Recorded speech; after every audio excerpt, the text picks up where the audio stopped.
예수께서 이르시되 아직 잠시 동안 빛이 너희 중에 있으니 빛이 있을 동안에 나녀 어둠에 붙잡히지 않게 하라. 어둠에 다니는 자는 그가 가는 곳을 알지 못하느니라. 너희에게 아직 빛이 있을 동안에 빛을 믿으라. 그리하면 빛의 아들이 되리라. 아멘. 옆 사람에게 축복합시다. 당신은 빛의 아들입니다. 성별 불문하고 여러분 우리는 빛의 상속자입니다. 자, 우리 계속해서 이 말씀을 이제 보는데 여기 보면은 그러니까 주님께서 빛 얘기를 하시는데 요한복음은 어떻게 보면은 빛에 관한 그냥 설교다. 예수님께서 계속 1장부터 21장까지 계속 빛에 관한 설교를 하고 계신다. 이렇게 보시면 됩니다. 그래서 여기 보면은 주님께서 어둠에 다니는 자는 그곳을 알지 못하니라. 가는 곳을 알지 못하니라. 이렇게 말씀해요. 이게 그러니까 예수님을 안 믿는 우리 인생을 한 줄로 축약을 한 것입니다. 그러니까 보통 우리는 내가 좋아하는 것, 내가 원하는 것을 가지기 위해, 지키기 위해 인생을 살죠. 그게 인생이라고 생각을 합니다. 우리가. 그런데 그거는 예수님께서 말씀하시기를 어둠에 다니기 때문에 어디로 가는지를 알지 못하는 것이다. 이렇게 말씀하세요. 그러니까 반대로 빛에 있으면 어디로 가는지를 알게 된다는 건데 어디로 간다라는 것이 무슨 뜻이냐면 그러니까 나를 향하신 하나님의 뜻을 알게 된다 이겁니다. 그래서 그 요한복음 9장에 보면 예수님께서 나면서부터 소경된 사람을 고치시는데 그러니까 이 소경된 사람이 바로 어둠에 다니는 자입니다. 그러니까 여러분들이 상징적으로 이해하시면 되겠어요. 소경은 빛을 못 보잖아요. 근데 이 사람은 보다가 못 보는 사람이 아니라 아예 태생적으로 눈이 없는지 시력이 없어서 나면서부터 소경이 된 사람이다. 그러니까 우리의 영적인 상태입니다. 우리가 시력을 잃어버리고 산다는 게 아니라 아니면 무지몽매하다 이런 얘기가 아니라 죄 가운데서 태어나서 내가 왜 왔는가, 내가 왜 사는가 이 답을 모른 채 그저 내 마음이 이끄는 대로 내가 경험한 것을 가지고 이 땅을 사는데 그것을 어둠에 다닌다. 예수님께서 말씀하시고 그런 사람들은 어디로 가는지 알지 못한다. 그러니까는 죽어서 천국에 못 간다. 이런 말씀도 되겠지만 살면서도 내가 왜 사는가 이것을 알 수가 없다. 그걸 이제 성경에서 소경이다 이렇게 말을 하는 것입니다. 그런데 예수님께서 제자들이 질문한 것을 3절, 9장 3절에 답을 하시면서 이 사람이 이렇게 나면서부터 소경이 된 것은 누구 죄 때문이냐라고 물어봤단 말이에요. 그런데 예수님께서 아니다. 하나님께서 하시는 일을 나타내고자 하심이라. 그러니까 여기에 그에게서라는 말이 참 중요하죠. 그러니까 여기에 나를 넣어도 됩니다. 엄태우에게서 하나님께서 하시는 일을 나타내고자 하심이라. 그래서 나의 인생이 어디로 가는지를 모르는데 빛이신 예수님께서 오셔서 나를 만드시고 구원하신 하나님의 뜻이 무엇인가를 빛이신 예수님께서 알게 하신다. 나타내신다. 이런 말씀이에요. 그런데 우리가 여기서 이제 한 가지 알아야 될 건 1부 때 우리가 많이 강조하면서 들었는데 일단 빛이 비춰지면 자 나도 죄인 세상도 어둠 그러니까 다 어둠이라 나도 까맣고 세상도 까매. 그러니까 빛이 비춰지면 여러분들이 불빛이 안 들어오는 캄캄한 지하실에 들어갔다 생각하십시오. 그러면 어두우니까 아무것도 안 보여요. 그냥 만지면서 이게 짐작을 하고 사는 거죠. 그 제대로 아는 게 아니란 말이에요. 그런데 이제 빛이 비춰지면 거기가 얼마나 그러니까 뭐 어질러져 있는지 그곳이 얼마나 뒤죽박죽인지 뭐 또 버릴 것이 무엇인지 이걸 이제 보게 된단 말이죠. 깜짝 놀라겠죠.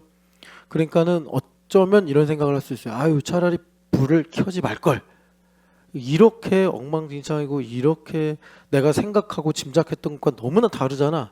이제 이런 걸 보게 되면 괜히 불 켰네. 이제 이런 생각을 우리가 하기가 쉬운데 그러니까 예수님께서 나의 삶에 빛을 비추시면 이제 그런 일들이 일어나게 되더라라는 겁니다.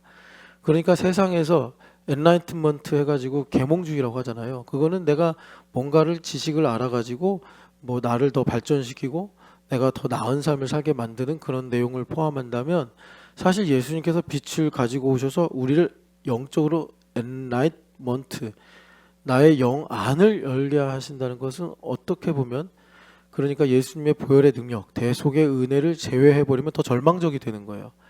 그 전까지는 내가 좀 괜찮은 사람인 줄 알았는데, 잘 살 줄 알았는데, 내 삶에 그래도 이런 일을 하면은 그래도 희망이 있는 줄 알았는데, 예수님께서 오셔서 빛을 딱 비추니까 그거는 그냥 내가 짐작으로 막연하게 추론하던, 어떻게 보면 그냥 꿈과 같은 얘기였구나. 그런 희망은 세상에 없구나. 내가 꽤 괜찮은 사람인 줄 알았는데, 와, 내가 맨날 저렇게 살면 안 돼, 저 나쁜 놈이야 라고 하던 저 이보다 내가 더 최악이구나 하면서 더 절망에 이제 빠지게 된다라는 거예요. 그러니까 여러분, 우리가 새벽에 이 빛에 관한 말씀을, 성령 세례에 관한 말씀을 듣다가 이제 듣게 됐는데, 요한복음 3장에 보면은 한번 가보시겠어요? 3장에 보면 19절에 예수님께서 세상에 오신 것을 뭐라고 말씀하냐면, 읽어보겠습니다. 그 정죄는 이것이니 곧 빛이 세상에 왔을 때 사람들이 자기 행위가 악함으로 빛보다 어둠을 더 사랑한 것이니라. 아멘.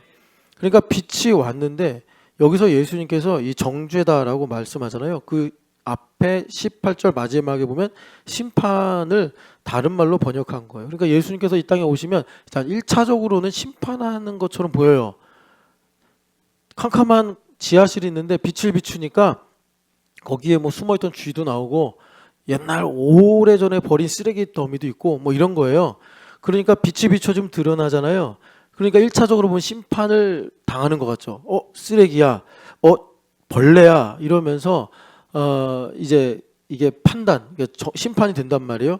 그런데 여러분 18절 위에 보면은 하나님께서 아들을 세상에 보내신 것은 구원을 받게 하려 합니다. 17절에. 그러니까 1차적으로는 심판인 것 같은데 사실 주님을 이 땅에 보내신 아버지의 뜻을 더 본질적으로 알고 나면 구원이더라라는 것입니다. 그래서 여러분, 주님께서 이 땅에 하나님 보좌 우편에 계시면서 통치하시는데 그 통치를 계시록에 보니까 예수님께서 말씀하시는 걸로 나온단 말이에요. 그래서 예수님을 요한 사도가 이렇게 보는데 그 입에서 좌우에 날선 예리한 검과 같은 말씀이 나온다.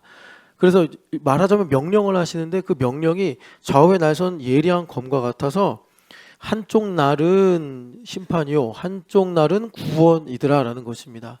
그래서 그 말씀을 들으면 우리 마음의 빛을 비추시는 것 같아서 내게 1차적으로는 근심이요, 1차적으로는 절망이요, 1차적으로는 뭐랄까 수치요, 이럴 수 있어요. 그런데 중요한 거는 하나님께서 그런 과정을 통해서, 아까 전에 말씀드렸잖아요.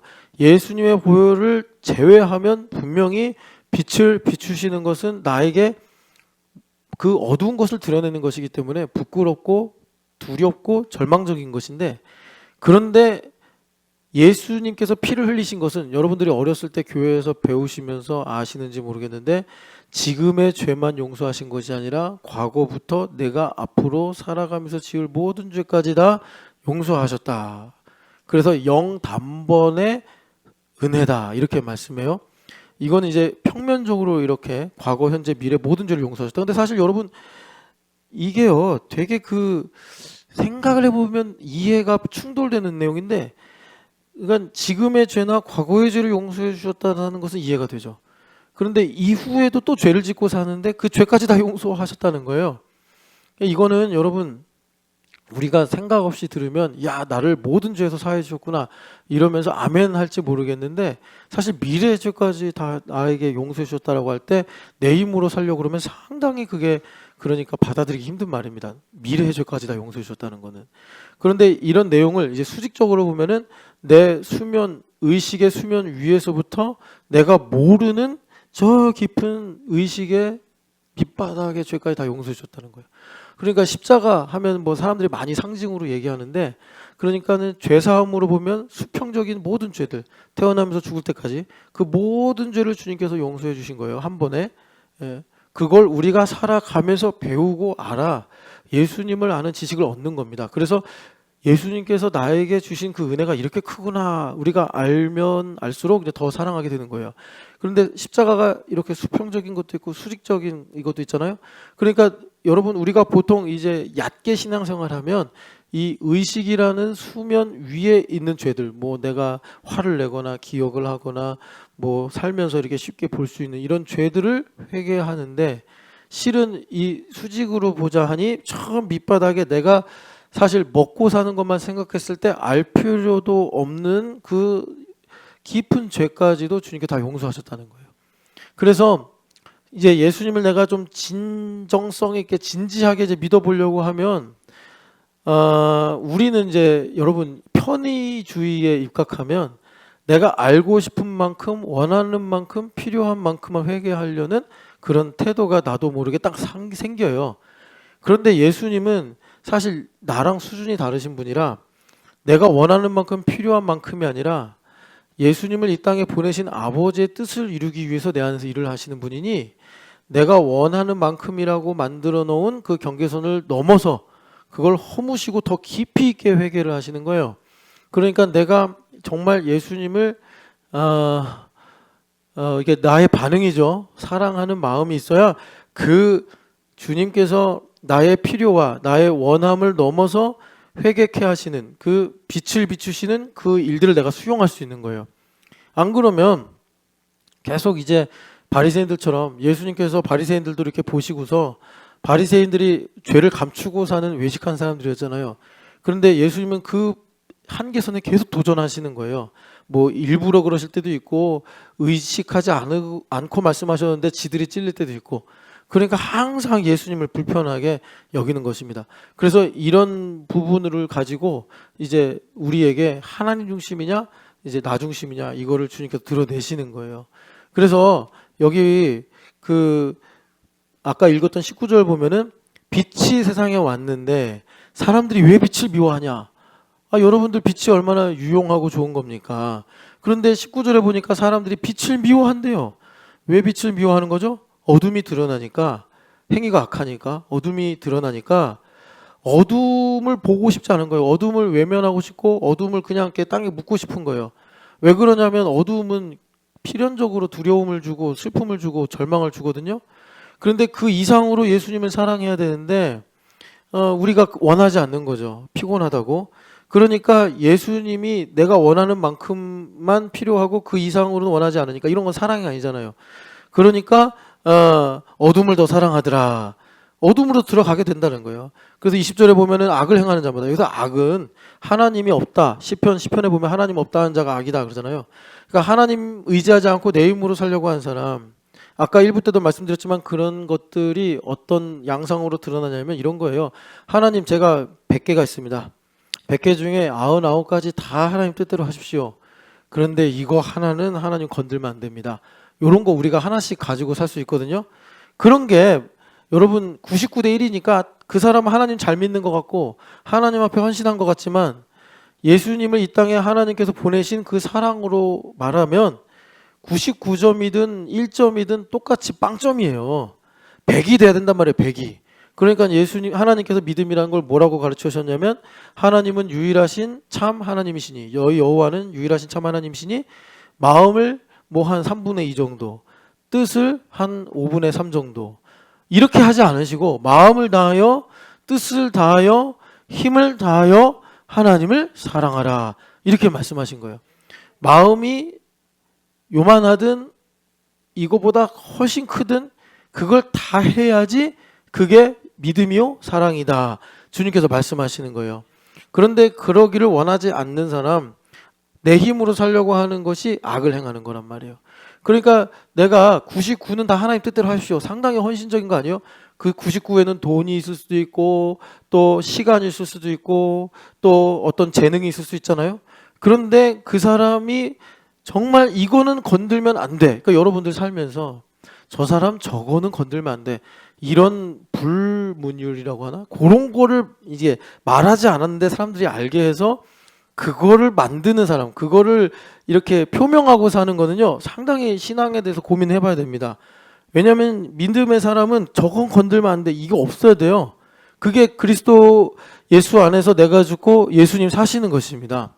근데 우린 연약하니까 항상 그런 부분이 참 있어서 주님을 의지할 수밖에 없는 건데, 그래서 내 힘으로 살려고 하는 사람은 필연적으로 빛을 미워해서 빛으로 오지 않는다, 이렇게 말씀하는 거예요. 왜? 어둠이 드러나니까, 그 행위가 드러나니까. 그런데 아까 우리가 9장에서 여러분 그 나면서부터 소경된 사람 이야기는 많이 들으셔서 아시겠지만, 그런 사람들은 빛으로 나온다.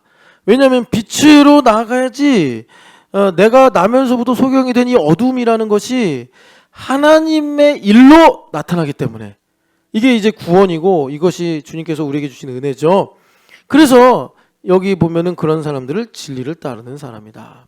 예수님께서 최후 변론을 하시면서 빌라도에게 진리에 속한 자는 나의 음성을 듣는다, 이렇게 말씀하셨단 말이에요. 진리에 속한 자는 나의 음성을 듣는다라는 것은 빛으로 나아가게 된다. 어둠이 드러나는데 이 어둠이 드러나는 것 때문에 빛을 미워해서 반대로 들어가는, 그래서 우리가 1부 때 들었던 대로 내가 기뻐하는 자는 뒤로 물러가지 않는다. 그러니까 이 퇴보하지 않는단 말이에요. 빛으로 나아가게 된다 말씀하시는 거예요. 그래서 여기 보면 악을 행하는 자마다 빛을 미워하여 빛으로 오지 아니한다. 이 빛으로 오지 아니하는 것을 여러분 6장을 가서 보시면 41절부터 한번 보시겠어요? 예수님께서 설교를 하시는데, 뭐 예수님의 말씀이 다 중요하죠. 다 중요한데 예수님의 살과 피를 먹어라, 이것 때문에 사실 우리가 이제 성찬식도 제정해서 하는 거란 말이에요. 참 중요한 말씀이죠. 그 성찬식의 원류가 6장이잖아요. 그래서 예수님께서 오병이어 기적을 행하시고, 이 오병이어 기적은 뭐 사람을 살리거나 죽은 사람, 뭐 병든 사람 고치거나 귀신을 쫓아내는 것보다 좀 더 뭔가 이게 말씀에서 임팩트가 있었는지 마태복음, 누가복음, 마가복음, 요한복음 모두 다 기록을 하고 있어요. 그런데 여기서 그 말씀을 듣고 이제 예수님의 말씀을 듣는 사람들이 41절 보면은 자기가 하늘에서 내려온 떡이라 하심으로 유대인들이 수군거리기 시작하더라라는 것입니다. 그러니까 여러분 이거는요, 예수님이 하신 말씀이 너무나 이해가 안 되거나 예수님께서 하신 말씀이 그러니까 뭐라 그럴까 그 어떤 이 표현상의 문제가 있어서가 아니라, 지금 여러분 그 6장 63절 보면 우리가 많이 읽었던 말씀인데 예수님께서 그러시잖아요. 내가 너에게 이르는 말은 영이다. 그 영적인 문제 때문에 수군거리는 거예요. 그러니까 여러분들 우리가 이제 설교를 들을 때 뭔가 이 말씀 때문에 내가 불편해지고, 내가 이 말씀 때문에 혼란이 일어나고, 이 말씀 때문에 마음이 어지러워진다, 그거는요 영적인 문제지, 설교자가 문법에 틀린 말을 했거나 뭐 말이 거칠어서나, 물론 이제 그런 것도 있을 수 있어요. 예수님께서 그렇게 하셨다는 건 아닌데 지금 본질을 말하려고 하는 겁니다. 빛으로 오지 아니하는 그 양상이 뭐냐면, 지금 예수님의 말씀을 듣고 예수님께서 하늘에서 자신이 내려온 떡이다라고 말씀하시는데 수군거리기 시작하면서 뭐라고 그러냐면 42절 읽어보겠습니다. 이르되 이는 요셉의 아들 예수가 아니냐, 그 부모를 우리가 아는데 자기가 지금 어찌하여 하늘에서 내려왔다 하느냐. 아멘. 그래 여기 보면은 여러분 사실 예수님의 지금 말씀을 우리가 그냥 액면으로 읽으면 예수님 요셉의 아들인 거 다 알고 목수인 거 다 알고 나사렛 출신인 거 이미 소문나서 다 아는데, 유대인들의 말이 맞죠. 아니 자기가 요셉의 아들이고 내가 나사렛 출신인 거 아는데 무슨 뭐 부모도 없는 사람이 있는 것처럼 하늘에서 내려왔다고 하느냐, 그러면서 유대인들이 가지고 있는 지식들, 그리고 유대인들이 가지고 있는 어떤 뭐 신앙이나 문화나 정서랑 충돌을 하면서 수근수근 거리는 일이 이제 시작이 된 거예요. 그럴 때 예수님께서 이것을 두고서, 이게 이제 빛으로 나오지 않는 거란 말입니다. 빛으로 나오지 않는 건데 거기서 43절에 보면 예수님께서 수군거리지 마라. 이제 여러분 이게 그냥 우리가 인간적으로 이해하면 예수님께서 설명을 하시면 되잖아요. 야, 지금 내가 하늘로부터 내려왔다는 것은 너희들이 자식을 낳는 것처럼 내가 무슨 뭐 이렇게 이 출생의 비밀이다 이런 얘기가 아니라, 지금 내가 너희에게 이렇게 하는 말이 하늘에 계신 하나님께서 나를 통해서 주시는 영의 말씀이기 때문에 너희들이 이 말씀을 마치 밥을 먹고 고기를 먹듯이 아멘하고 들으면 너희 영이 살아나고 치유를 받고 생명을 얻는 일이 일어난다는 얘기다, 이렇게 얘기하시면 그러니까 우리가 화목제를 드리고 그 화목제로 바쳐진 고기를 먹으면서 거룩하게 된다라고 하신 예물의 법리를 예수님께서 자기에게 적용하셔서 자신이 하나님께 바쳐지는 예물이 된다는 얘기구나. 그러면 유대인들이 이렇게 이해할 텐데, 예수님은 그렇게 설명하지 않고 수군거리지 마 하면서 상당히 좀 와일드하게 나가시는 건데, 너희들이 지금 수군거리는 이유는 이해력이 부족해서 사실관계가 충돌돼서가 아니라 본질적으로 아버지께서 이끌지 아니하시기 때문이야, 이렇게 얘기하시니 상당히 주님께서 과격하게 나가는 겁니다. 이런 예가 뭐가 있었냐면, 또 요한복음 8장에 보면 진리를 알지니 진리가 너희를 자유롭게 하리라 그랬어요. 거기 상황은 어떤 내용이냐면, 예수님께서 내가 하는 것은 아버지가 하시는 것이다, 너희가 나를 믿지 못하겠거든 내가 행하는 것을 보고 믿어라, 이렇게 얘기하세요. 그랬더니 유대인들이 예수님 행하시는 일이 다 좋은 일이잖아요.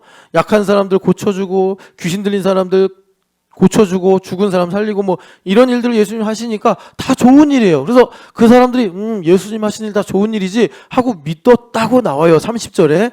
그런데 31절부터 예수님께서 내 말에 거하는 자가 나의 제자가 된다 그러시면서 진리를 하시니 진리가 너희를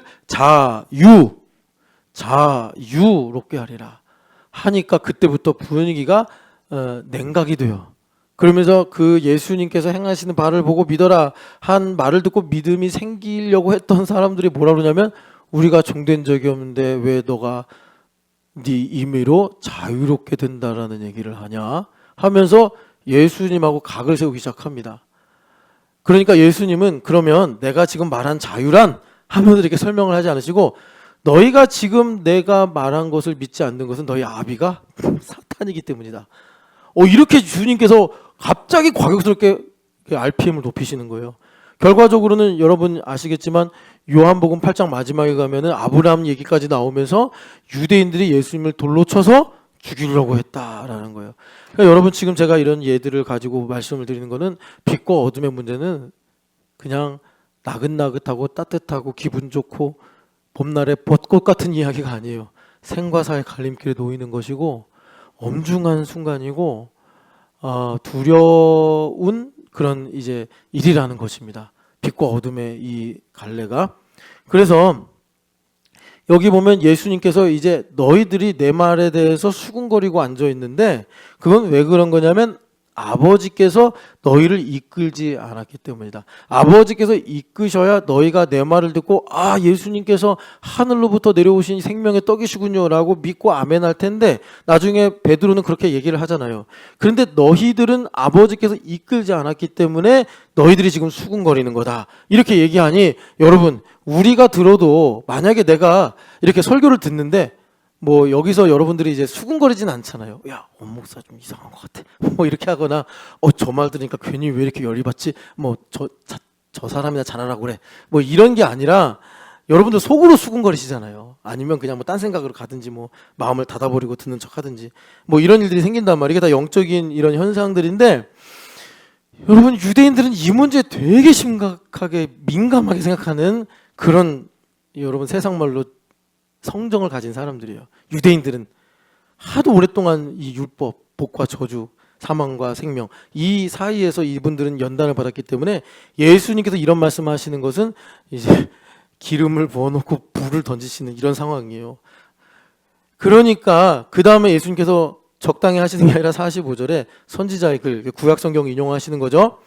아버지의 가르치심을 받으리라 기록되어 있지 않았냐.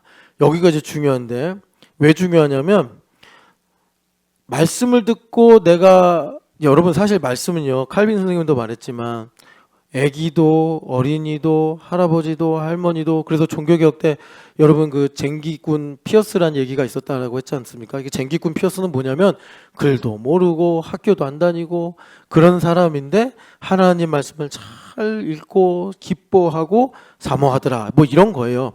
그래서 종교개혁의 정신이 뭐냐면 사제들만 성경을 읽는 것이 아니라, 능력 있는 사람만 성경을 읽는 것이 아니라 하나님의 자녀들은 다 성경을 읽을 수 있다, 뭐 그런 이제 내용이 있는 거죠. 그래서 하나님의 가르치심을 받으리라 이렇게 돼 있지 않냐. 그러니까 어린이나 할아버지나 똑똑한 사람이나 덜 똑똑한 사람이나 누가 하나님의 말씀을 듣고 아멘 하냐면 아버지의 가르치심을, 아버지께 듣고 배운 사람은 내게로 오느니라. 그러니까 말씀을 들으면 아멘이 된다. 말씀을 들으면 진리네. 이렇게 된다라는 거예요. 근데 그 근거가 뭐냐면 하나님 아버지께 듣고 배운 사람이다. 이건데 그러면 우리가 무슨 태어나기 전에 내가 지금 이 말씀을 듣기 전에 하나님께서 나를 학교에 보내셔서 내가 미리 예습을 하고 선행학습을 해가지고 예수님 말씀을 들을 때 저 말씀이 이런 말씀이구나라는 깨닫는 그런 걸 얘기하신 거냐가 아니고, 여러분 여기 그 46절을 보면은 주님께서 말씀하시잖아요. 하나님에게서 여기 46절에 이는 아버지를 본 자가 있다는 것이 아니니라. 그런 말이 아니라는 거예요. 너희들이 먼저 예습을 하고 와가지고 아버지의 말씀을 듣고 너희가 아멘이 된다는 게 아니라, 이 말씀은 뭐냐면 영으로 거듭나서, 그래서 요한일서에 보면은 계속 나오는 말씀이, 이건 보이지 않는 건데 생명의 말씀을 그래서 본 바요 들은 바요 만진 바라고 하는 건 뭐냐면, 믿음을 가진 우리가 요한일서에 표현해야 하면 하나님께로부터 났다. 그 니고데모한테 거듭남을 예수님께서 말씀하시는데, 니고데모는 그러면 우리가 어머니 모태로 한 번 더 들어가야 된다는 얘기입니까? 그랬더니 예수님께서 참 너가 이스라엘 사람들을 가르치는 선생님이라고 하면서, 다시 말해서 너가 구약 성경을 읽은 것이 수십 번이라고 하면서 지금 내가 거듭난다라고 하는 말을 그런 식으로밖에 이해를 못하냐. 주님 그렇게 얘기하시면서 내가 지금 거듭난다라고 하는 것은 사람이 두 번 태어난다는 게 아니라 영으로 살아난다라는 것이다. 이렇게 주님께서 말씀하셨단 말이에요. 그러니까 그 영으로 거듭난다. 영으로 거듭나는 일은 사람이 지식을 배워서 훈련을 받아서 되는 것이 아니라 바람이 임의로 불듯이 하나님께서 일방적으로 우리에게 이루시는 일이다라고 예수님 말씀하시는 거예요. 그래서 영으로 거듭난 사람들을 요한일서에 보면 아버지께로부터 난 사람이다. 그러니까 태생이 내가 과거에 교회의 핍박자로 살았든 내가 죄를 많이 지었든 적게 지었든 간에 태생이 내가 하나님께서 예정하시고 택하신 사람이더라라는 거예요. 그래서 하나님께로부터 난 자마다 요한일서 3장 9절을 보면 그 마음에 뭐가 있느냐? 하나님의 씨가 있다. 이런 얘기를 하세요. 그러니까 이거는요, 여러분 뭐 철학적으로도 의학적으로도 뭐 심리학적으로도 우리가 논할 수 있는 내용이 아니라 정말 예수님 입에 나오는 이 말씀으로, 다시 말해 진리의 성령 하나님께서 우리 안에 오셔서 우리에게 깨닫게 하시고 알게 하시는 거란 말이에요. 그러니까 영으로 거듭난 사람은 그 안에 뭐 여러 가지 필요 없는 거, 뭐 예를 들어 염려와 근심, 뭐 또 슬픔과 두려움, 이런 것들이 막 산더미 같이 있어도 그 안에 하나님의 씨가 있어서 지금 주님께서 말씀하시는 게 그 귀에 들리면 믿어진다.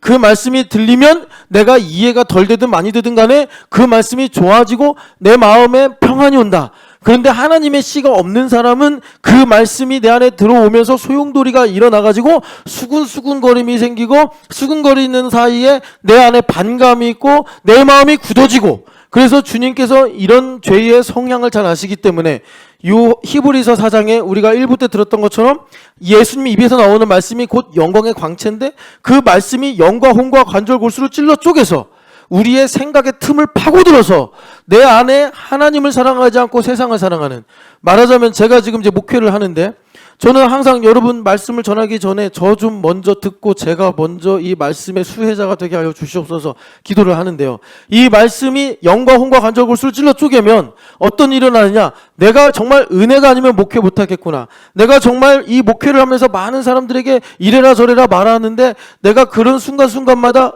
바리새인처럼 말할 때가 있구나. 아니면 제가 목회를 위해서 이런저런 말을 하지만 여전히 여기에 내가 인정받고 싶고 내가 나의 성공을 위해 도모하는 마음들이 있구나. 이런 것들을 드러낸단 말이에요. 드러내. 그런데 그런 것들이 일어나면 죄이기 때문에 내가 성령 하나님으로 충만하지 않으면 그 소용돌이에 나의 감정과 생각이 휘말려서 도저히 설교 못 듣겠네. 막 이런 일들이 생기는 거예요. 이런 일들이 다만 설교만이 아니라 여러분, 그러니까 레마라고 하지 않습니까? 레마. 이 레마라는 것이 음성으로만 제한되는 게 아니라 여러분들 이렇게 이해하시면 돼요. 이거는 그 달라스 윌라드 목사님이 하나님의 모략에서 말씀하신 건데, 하나님의 음성은 공기와 같다. 공기와 같다. 그래서 달라스 윌라드 목사님이 그랬죠. 우리나라에 와가지고 한번 인터뷰를 하셨는데 그 달라스 윌라드 목사님이 나는 하나님의 음성을 설교 준비할 때만 듣는 게 아니라 나무에게서도 또 일상에서도 나는 듣는다. 하나님은 충만하신 분이라 마치 내가 보이든 실감하든 그렇지 못하든 간에 공기와 같이 항상 내 안에 내 모든 주변에 계셔서 나에게 말씀하신다. 그래서 우리가 교회가 되어 살면은 우리 상진 형제가 여기 간증한 대로 등산도 다니고 교제도 하고 봉사도 하고 이런 모든 일들이 다 공기 안에 이루어지는 거 아니에요? 하나님의 음성 가운데 이루어지는 일이라는 거죠. 그래서 그런 일들로 뭐 이럴 수 있어요. 마음 크게 먹고 4월 12일 날 시간 다 비우고 그리고 내가 한번 제대로 교회됨에 대축제를 하겠다. 그래서 청소를 했는데 와 이거 열받고 속상하고 뭐 이럴 수 있어요. 이제 서유란 자매가 10시까지 모이세요 이러면서 10시까지 모이라고 하면 꼭 10시 반에나 다 오니까 여러분 9시 반에 오셔야 됩니다. 그래서 이분이 제대로 한번 해봐야지 해서 9시 반에 딱 왔는데 서유란도 안 와 목사님도 안 와 9시 반부터 이야 기가 막히네 이것들 봐라 하면서 그날 첫 단추부터 이상해지는 거예요. 그러면서 날 화장실로 가라고 그랬다가 계단으로 가라고 그랬다가 뭐 거기까지 참고 그래 이번에 잘 내가 참고 끝까지 가보기로 했는데 또 나랑 짝한 사람이 막 속 긁는 얘기하고 마음에 안 들고 뭐 오해만 할 만한 일이 생기고 그래서 여러분 당연히 기분이 안 좋죠. 이런 최악의 순간이 생기진 않겠지만 여러분들 제가 뭐 얘기하는지 알 거예요. 그런 가운데서 성령 하나님으로 충만하면 나면서부터 소경된 사람을 주님께서 보시면서 이거는 그 사람 혼자 9시 반에 와서도 아니요. 그 사람을 화장실 청소하라고 그랬다가 계단 청소하라고 그랬다가 유리창 청소하라고 했다가 이랬다 저랬다 해서도 아니요. 이 모든 일은 하나님의 일을 나타내게 하려 함이라 하는데 내 마음에 소용돌이가 일어나고 내 마음에 갈등이 생기고 수군거림이 생기면 그건 이제 물 건너가더라라는 것입니다. 여러분 그럼에도 불구하고 그런 소용돌이가 일어남에도 불구하고 우리가 아까 전에 기름 부으심이라고 그랬어요. 어둠이 드러나는데 이 어둠이 어떻게 하나님의 일이냐. 우리 생각에는 내가 양수를 가지고 양수를 곱해야 양수가 되는데 내 인생이 죄인이니까 음수란 말이에요. 그런데 내 인생에 음수가 와. 그런데 이게 어떻게 양수가 되냐고. 음수 곱하기 음수인데 그래서 이런 참 하나님의 놀라운 모략을 주님께서 나에게 깨닫게 하시는 것이 그러니까 성령 하나님의 기름 부으심을 배운단 말이에요. 그래서 이 기름 부음으로 우리가 주님께서 내 인생의 어둠을 드러내시고 빛으로 바꾸시는구나. 이것을 깨닫게 되더라라는 것입니다. 그래서 매우 역설적인데 다시 우리가 요한복음 9장으로 가면 소경이라고 하는 사람은 보게 되고 내가 본다고 고집 쓰는 사람은 소경이 된다. 그래서 본다고 고집 쓰는 사람을 한마디로 좀 이렇게 얘기하자면 이겁니다. 참 이게 좀 그런 여러분 다 아실 만한 얘기인데 말로 하자면 좀 복잡한 거예요. 우린 항상 좋은 사람이고 싶어. 우리 김용호 집사님 계신데 김용호 집사님을 내가 좋아하면 좋은 면만 보여주고 싶어. 그래서 김용호 집사님한테 목사님은 좋은 목사입니다. 참 목사님은 좋은 사람입니다. 이렇게 인정받고 싶은 게 인지상정이에요. 누구나 그래. 그런데 김용호 집사님이 만약에 이제 예수님이라고 합시다. 그래서 나는 좋은 설교도 잘하고 싶고 내가 잘 살고 싶고 그런데 예수님은 빛이시기 때문에 예수님 앞에 나가면 여러분 필연코 어둠이 드러나요. 그게 사랑이에요. 그게 사랑이에요. 그러니까 바울 사도가 이런 복음의 성질 때문에 로마서 6장에 뭐냐면 그렇다고 우리가 일부러 더 죄를 짓냐? 그럴 수는 없는 거 아니냐. 이 말씀이 그래서 나온 거예요. 그러니까 우리가 예수님 앞에 나가면 예수님은 죄인이라 내가 소경인 것을 아까 전에 12장에 보면 내가 어둠에 붙잡혀 있는 것을 내가 어둠에 갇혀 사는 것을 주님은 알려주신단 말이에요. 예수님이 빛이 아니면 안 그러시는데 빛이시기 때문에 캄캄한 내가 어둠인 내가 빛으로 가면 당연히 빛 때문에 어둠이 드러나지 않겠어요? 그런 게 뭐냐면 내가 용호 집사님한테 실망스러운 모습으로 나가는 거예요. 그렇게 되면 사람들은 어떻게 되냐? 자기가 실망스러운 모습을 가져갔으니까 죄송합니다. 그리고서 만약에 이제 예수님이시면 예수님 날 용납해 주시니 감사합니다. 그래야 되는데 내 체면이 깎이고 내가 부끄럽고 내가 이렇게 살고 싶지 않으니까 예수님 나빠요. 예수님 싫어요. 예수님 나 왜 골치 아프게 하는 거예요. 그러면서 외면하게 되는 거예요. 여러분, 요 양상을 좀 아십니까? 이게 예수님과 나 사이에 풀려야지 우리가 믿음이 성장해요. 어떻게 보면은 우리가 인생도 마찬가지인데, 우리가 어른이 돼서도 계속 성장한다는 것은 어릴 적에 모순으로 보던 것을 패러독스의 진리로 보게 되는 게 믿음의 성장이에요. 부모님이 나를 사랑하는데 회초리를 들어. 이건 모순이잖아요. 사랑하는데 왜 회초리를 드는 거야? 예원이가 1부 때 구속에 관한 이야기를 들었는데, 부모님이 사랑하는데 자기가 듣고 싶은 음악을 못 듣게 해. 모순이에요. 아니, 내가 이렇게 다 하는데 이 음악조차도 못 듣게 하는 거야? 이러면서 이제 충돌이 일어난단 말이에요.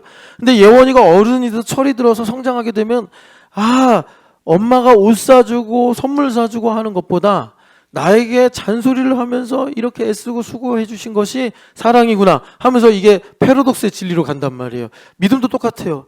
주님께 우리가 가까이 가서 믿음이 성장하게 된다는 것은 내가 이전에 틀렸다고 생각하는 것이 역설의 진리로, 하나님께서 이런 선하신 뜻을 이루시기 위해서 내 인생에 이걸 가지고 일을 하시는구나. 그래서 이걸 두고서 달라스 윌라드 목사님이 Divine Conspiracy, 하나님의 모략이다, 원수마귀를 대하는 주님의 음모론이다, 신성한 음모론이다, 이렇게 말씀하시는 거예요. 그러니까 원수마귀는 신나게 와서 나한테 정죄를 해요. 너 이렇게 기도도 안 하지, 너 이렇게 형편없지, 너 이렇게 완악하지, 너 이러니까 하나님의 자녀 맞겠어? 라고 막 우리한테 정죄를 하는데, 그걸 주님은 빛으로 바꾸어 버리셔가지고 하나님의 은혜가 얼마나 크며 하나님의 능력이 얼마나 위대하며 하나님의 영광이 얼마나 풍성한지를 알게 하셔서 나를 통해서 하나님의 뜻이 이루어지는 만물의 통치를 펼치시더라라는 것입니다. 그래서 내 인생에 어둠이 드러나는데, 이 어둠 때문에 주님께서 나를 얼마나 사랑하신지를 알게 된단 말이에요. 그러니까 여러분, 참 신기한 게, 아도니아 아시죠? 아도니아, 다윗의 셋째 아들, 첫째 아들이 암논인데 이놈은 동생한테 죽었고, 압살롬은 반역가 다 죽었고, 그래서 셋째가 아도니아예요. 아도니아. 근데 아도니아가 역시 또 이렇게 선을 넘어가지고 나중에 솔로몬한테 죽잖아요. 근데 이 아도니아의 특성이 뭐냐면, 이렇게 성경에서 한 줄로 말해요. 아버지가 혼낸 적이 없대요, 아도니아를. 그러니까 아도니아가 뭐 바른 생활 사나이였는지는 모르겠는데, 아니면 다윗에 관심 받게 있었는지는 모르겠는데, 아버지를 통해서 혼난 적이 없어. 그런데 여러분, 이렇게 세상을 살다 보면 말이죠, 혼나고 욕먹고 이러면서 정들잖아요. 이게 신기한 섭리예요. 그러니까 우리가 탕자의 비유도 보면 그렇잖아요. 아버지 말씀 잘 듣고 모범생으로 살았던 그 아들은 나중에 아버지한테 반기를 들잖아요. 아버지가 지금 동생을 저렇게 맞아들이시는데, 그거는 이 어떤 집안의 분위기나 질서나 세상의 이치를 볼 때 틀린 거 아닙니까? 아버지를 향해 반기를 드는 거예요. 그러니까 아버지가 이러시죠. 네 동생이 아니냐. 그러니까 여러분, 무슨 말씀을 드리는 거냐면, 우리 인생에게 있어서 우리가 예수님을 더 알고 사랑하게 하는 소스로, 물론 우리가 순종하고 말을 잘 듣고 가는 것도 있지만, 내 인생에 주님께서 빛을 비추셔서 드러내시는 어둠을 통해서 하나님의 은혜와 하나님의 사랑과 하나님의 높으신 뜻이 무엇인지를 우리가 알게 되는 그런 하나님의 계획이나 뜻이 있더라라는 것입니다. 그래서 어둠을 드러내셔서 하나님의 하시는 일을 나타내시는데, 근데 이게 모순적이란 말이에요. 그러니까 이것을 우리에게 뛰어넘게 하시는 분이 성령 하나님이시고, 성령 하나님께서 기름 부음으로 우리에게 이것을 알게 하시는 거예요. 그러니까 주님께서 나를 가까이 하셔서 나에게 영적인 민감함을 주셔가지고 내 인생에서, 여러분, 우리 인생에 여기 칼럼에도 써있지만 양지만 있습니까? 하루를 보면 거의 절반은 낮이고 절반은 밤이잖아요. 그러니까 우리 인생에도 마찬가지예요. 양지가 있고 음지가 있어요. 그래서 저는 음수와 양수를 영어로는 포지티브 넘버, 네거티브 넘버라고 부르는데, 동양에서는 양의 정수, 음의 정수. 그래서 엄밀히 말하면 동양에서는 음이 틀린 게 아니에요. 음도 있어야 되고 양도 있어야 돼, 이렇게 본단 말이에요. 그래서 저는 예수님 안에 있으면 나의 음지도 주님께서 하나님을 알고 주님의 은혜를 더 깊게 깨닫게 하는 도구가 되겠구나, 이렇게 이제 보는 거예요. 그래서 여러분, 주님께서 이러한 것들을 우리에게 주시는 것이 기름 부음이요, 성령 하나님께서 우리에게 깨닫게 하시는, 거룩하게 하시는 은혜요, 이것을 주님께서 우리에게 알게 하시려고 1부 때 제사장이 얼마나 하나님께 구속된 인생을 살았는가, 억압된 인생을 살았는가, 하나님께서 꼼짝 못하게 하는 인생을 살았는가를 28장에 제사장이 걸음 걸을 때마다 방울 소리가 들리게 하셔서 너가 한 걸음 한 걸음 성소에서 걸어갈 때마다 성령 하나님의 금방울 소리가 들리는 곳으로 살게 하는 것을 깨달아라. 이렇게 하셨단 말이에요. 그래서 여러분 사실은요, 주님께서 다시 한번 말씀드리지만 우리를 영적으로 민감하게 하시는 것은 절제, 나를 구속하시는 일로 나에게 주셔서 나의 인생의 음지의 시간, 음지의 사건, 나의 인생의 음지의 영역을 주님께서 나에게 말하자면 양수가 되도록 주님께서 깨닫게 하시고 믿게 하시는 은혜를 베푸시더라라는 것입니다.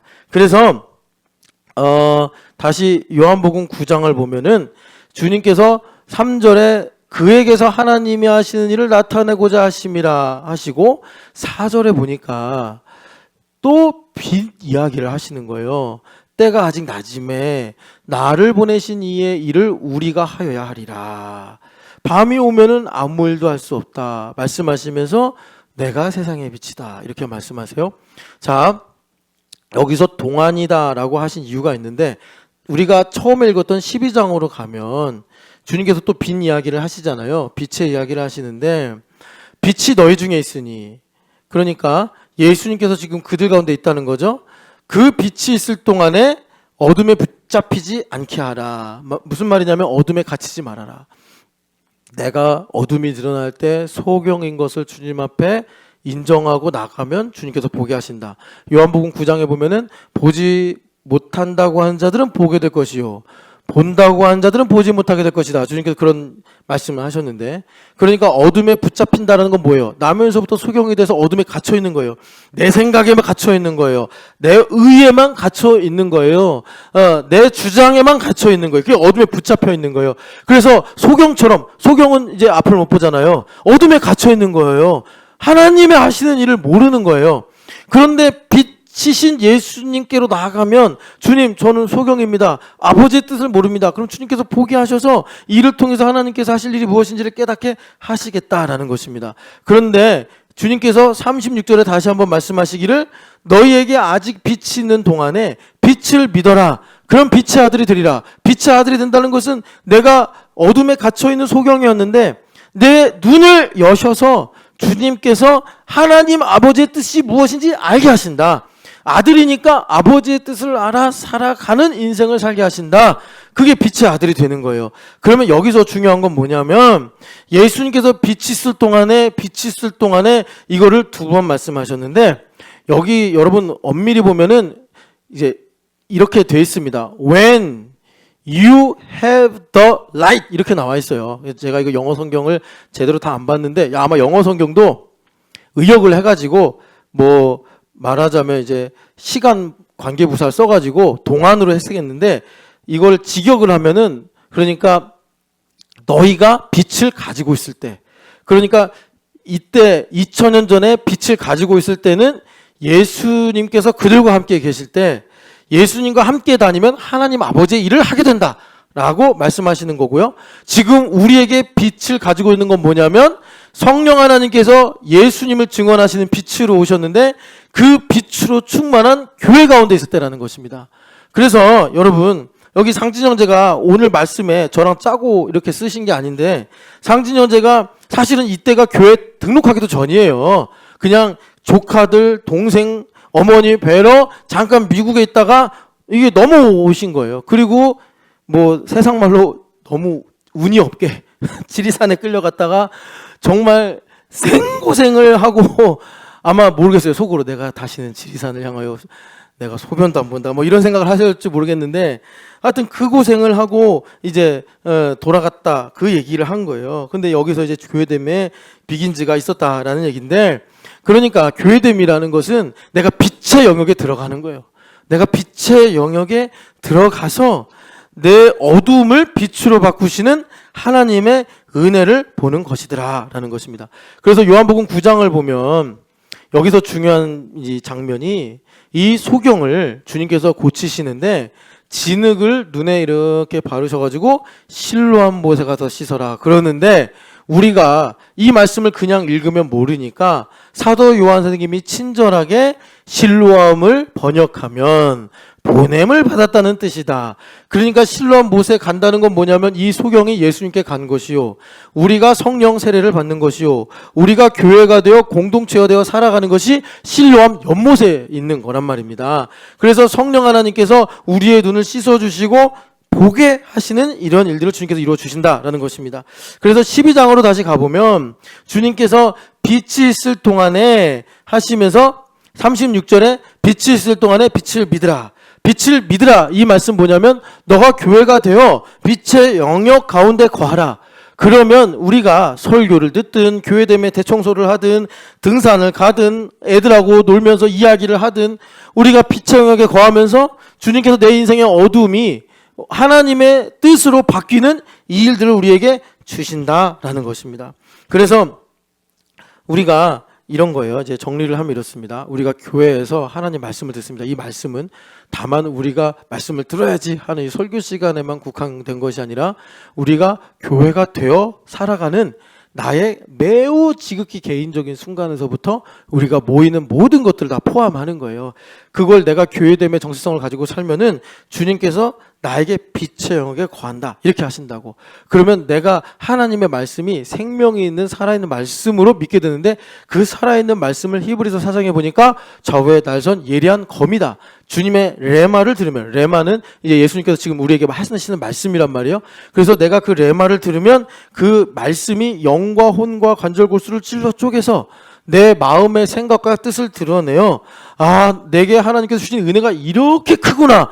그래서 그 은혜를 발견하는 거예요. 바울 사도식으로 말하면 하나님의 레마가 계속 바울 사도의 영과 혼과 관절골수를 찔러 쪼개서 자기가 얼마나, 그러니까 이런 거죠. 자기가 왜 초반에 회심 전에 그 예수님을 핍박하고 교회를 핍박하는 사람으로 살았던가. 여러분들 그렇게 살아본 적 없잖아요. 그러니까 바울 사도 안에는 자기 힘으로 살려고 하는 의지, 자기의, 교만함, 뭐 이런 것들, 그리고 더 나가서 우상숭배, 이런 것들을 레마로 주님께서 계속 듣게 하셔서 찔러 쪼개서 바울 사도가 회개하며 살아가니 바울 사도가 모든 사도들보다 한 걸음 더 나아가 믿음의 진보를 이루어 수고하지 않을 수가 없게 되더라라는 것입니다. 왜냐하면 하나님의 뜻이 무엇인지 깨닫게 돼서 그 하나님의 뜻이 뭐죠? 이방인의 사도로 쓰겠다라는 거예요. 그러니까 다른 사도들은 안전한 곳, 그래서 유대 그리스도인들에게 복음을 전해서 인정도 받고 보호도 받고 바울 사도가 로마서 9장에 고린도전서 9장에 하시는 말씀 보면 사례도 받고 그렇게 좀 이렇게 규모 있는 삶을 사는데 바울 사도는 계속해서 주님의 레마가 영과 관절과 골수를 찔러 쪼개니 나 같은 죄인을 살리신 하나님의 은혜가 이렇게 크구나 하게 돼서 자원하는 마음이 불일 듯이 일어나 모든 사도들보다 더 수고하는데 그 비밀은 뭐냐면 내가 하는 것이 아니요 다 아버지가 하신 것이다. 하나님께서 하신 것이다. 이렇게 고백하게 되더라라는 거예요. 그래서 여러분 이제 정리하면 주님께서 우리에게 이제 말씀을 주십니다. 이게 설교를 통해서든 여러분들이 성경을 읽는 것을 통해서든 교제를 통해서든 주님께서 우리에게 레마를 주시는데 이 레마를 주시면 필연적으로 어둠이 드러난다. 왜냐하면 그건 영광의 광채이기 때문에. 그런데 우리 본성적으로는 그 어둠이 드러나면 더 깊은 어둠으로 들어가게 돼 있다는 거예요. 아까 전에 요한복음 3장 19절부터 보니까 예수님께서 빛으로 세상에 오셨는데 사람들이 어둠을 더 사랑해서 빛을 미워했다 하는 것처럼 우리는 더 숨으려고 그래. 소라게 같은 거 바닷가에서 잡으면 윤석이 멀쩡히 기어가다가 툭 건들면 껍질 속으로 싹 숨어버리죠. 살려고. 그게 우리 죄의 본성이에요. 아담을 하나님께서 만나서 구원의 길을 주시려고 에덴 동산에 딱 임하셨는데 아담 어떻게 했죠? 살려주세요. 하나님 저 선악과 먹었어요. 이런 게 아니라 싹 숨어가지고 개딱지처럼 쏙 들어가서 나오질 않아요. 아담아 너 왜 그러냐 그랬더니 저 여자 때문에 내가 먹었습니다. 이러면서 죄성을 더 드러내는 거 아니에요? 그런 우리를 하나님께서 예수님의 영광의 광채를 비추실 때 이게 참 신비로운 건데 하나님의 씨가 있는 영이 거듭난 사람들은 소라게처럼 소라 껍질 속으로 들어가는 것이 아니라 빛 가운데로 그 껍질을 벗어버리고 나오게 되더라라는 것입니다. 그래서 이것을 성령 하나님의 기름 부음이 하시더라. 성령 하나님의 기름 부음이 하시더라. 그런데 여러분 이거를 이제 좀 더 구체적으로 보면은 두 가지예요. 하나는 뭐냐면 성령 하나님께서 우리 안에 오셔서 하시는 일을 내 마음의 깊은 것을 드러내신다 이렇게 말씀하는데 그 깊은 것이 결국 알고 보니까 고린도전서 2장 12절에 은혜를 알게 하신다. 그러니까 우리가요 대단한 깨달음을 얻을 수도 있고 놀라운 비밀을 발견할 수도 있지만 우리 인생의 가장 깊은 지혜는 은혜를 아는 거예요. 부모님의 은혜, 또 뭐라 그럴까요? 또 교회의 은혜. 내가 받는 은혜들 많잖아요. 내가 내 힘으로 내가 다 하고 사는 것 같지만 사실 내가 정말 냉철한 이성으로 생각하면 내가 내 힘으로 하는 거 하나도 없거든요. 우리 용호 형제가 지금 은유, 지유, 선유 있는데 은유, 지유, 선유 용호 형제가 키우는 거 맞죠? 근데 용호 형제 힘 하나 혼자만으로 걔네를 키울 수 있어요? 못 지켜요. 유치원도 가, 어린이집도 가. 그러니까 거기 선생님도 계셔. 얘네들이 또 놀러 다니기도 하고. 그러니까 하나님이 다 은혜로 되는 거예요. 은혜로 되는 건데 이걸 우리가 모르고 살아. 어둠에 있으니까. 성령 하나님 오시면 야, 은혜구나. 내가 아빠가 돼서 선유, 지우가 이렇게 잔단 말이에요. 자는 걸 봐도 야, 내가 무슨 자격이 있어서 이러면서 은혜를 알게 하시는 것으로 내가 빛이 비칠 때 어둠이 드러나면 어둠으로 숨어버리는 게 아니라 하나님의 선하심을 믿고 빛 가운데로 더 나아가게 하시는 거예요. 그럴 때 우리가 내 어둠이 하나님께서 하시는 일로 변화되는 이 놀라운 그러니까 믿음을 선물로 받게 되고 그걸 통해서 나의 삶에 내가 할 수 없는 그 곳까지 나의 지경이 넓어지는 것을 통해 하나님은 정말로 만물을 통치하시는구나. 이 일들이 교회됨으로 나타나게 되더라라는 것입니다. 여기서 은혜를 아는 거에서 한 걸음 더 나가면 심화 과정이 고린도전서 2장 14절인데 분별력을 갖게 되더라라는 거예요. 분별력을 갖게 돼서 말하자면 더 단단한 음식을 내가 소화시킬 수 있는 믿음의 소화력을 가지게 된다. 주님께서 말씀하시는 거예요. 그래서 우리로 오늘도 예수님께서 빛의 아들이 되게 하신다. 그래서 여러분 다시 한번 46절 보면 나는 빛으로 세상에 왔나니 지금도 주님께서 나를 신촌연합교회로 부르셔서 나는 빛으로 세상에 왔나니 말씀을 유효하게 하십니다. 무릇 나를 믿는 자는 뭐예요? 내가 교회가 되어 빛의 영역 가운데 있는 것입니다. 그런 사람은 소경이 아니라 어둠에 갇혀 있거나 어둠에 함몰되지 않고 나의 인생을 향한 하나님의 계획과 뜻이 무엇인지를 알게 하신다. 주님께서 말씀하셨어요. 자, 우리 같이 기도하겠습니다. 하나님 아버지, 나로 날마다 주님을 믿게 하셔서 빛 가운데 있게 하여